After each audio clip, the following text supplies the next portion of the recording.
এদের নাকি মৃত্যু নাই, 2041 সাল পর্যন্ত নাকি এরা থাকবে ক্ষমতা, এদের নাকি মৃত্যু নাই, আল্লাহর গজব নাকি নাই, আল্লাহ নাকি বালাই গেছে এই দেশ থেকে, এদের ভয়ে আল্লাহ বালাই গেছে দেশ থেকে। আর সময় নাই, তাদের বিরুদ্ধে আপনাদের লড়াইটা জোরদার করেন, জাতিকে ঐক্যবদ্ধ করেন, মানুষকে ঐক্যবদ্ধ করেন, রুখে দাঁড়ান।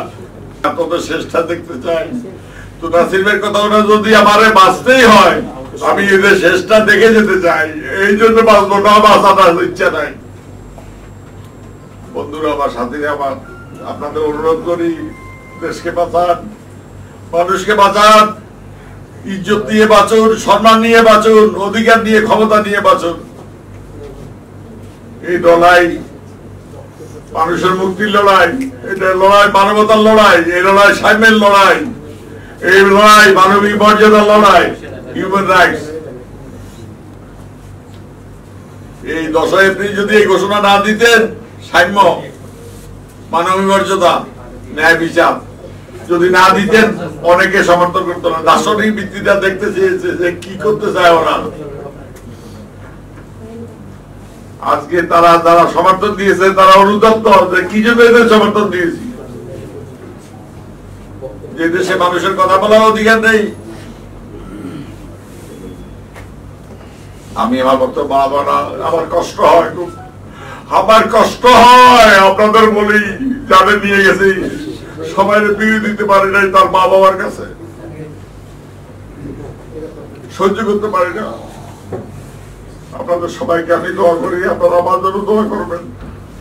যে কয়দিন বাঁচি আসি প্রাণদান, নাসির ভাই আমাকে বলেছে ওনারা শেষ পর্যন্ত দেখতে চায়।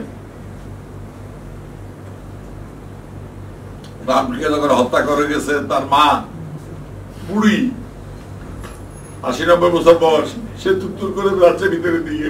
ওই দস্যুরা বলতেছে, এই তুই পালাস কোথায়? পালা না, তোদের শেষটা দেখতে চাই। তো নাসিরের কথা যদি আমারে বাঁচতেই হয়, আমি এদের শেষটা দেখে যেতে চাই, এই জন্য বাঁচবো না, বাঁচানোর ইচ্ছা নাই। অনেক বেঁচে, অনেক বেঁচেছি, আর বাঁচার ইচ্ছা নাই। এই ঘড়ি জালিম, দস্যু, ঘুষখোর, দুর্নীতিবাজ, যারা অকথিত ভাবে ইন্ডিয়া নেই গণতন্ত্র, গণতন্ত্রকে হত্যা করে গণতন্ত্রের কথা বলত।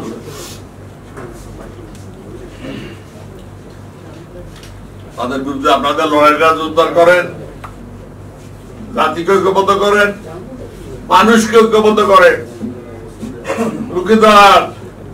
আর সময় নাই। এরা কিন্তু 41 সাল পর্যন্ত এদের নাকি মৃত্যু নাই, 2041 সাল পর্যন্ত নাকি এরা থাকবে ক্ষমতা, এদের নাকি মৃত্যু নাই, আল্লাহর গজব নাকি নাই, আল্লাহ নাকি বালাই গেছে এই দেশ থেকে, এদের ভয়ে আল্লাহ বালাই গেছে দেশ থেকে। আমি আর বক্তব্য বাড়াবো না, আপনাদের সবাইকে দোয়া করি, আপনারা আমার জন্য দোয়া করবেন। বাংলার গরিব মানুষের জয় হোক, বাংলাদেশ দীর্ঘজীবী হোক।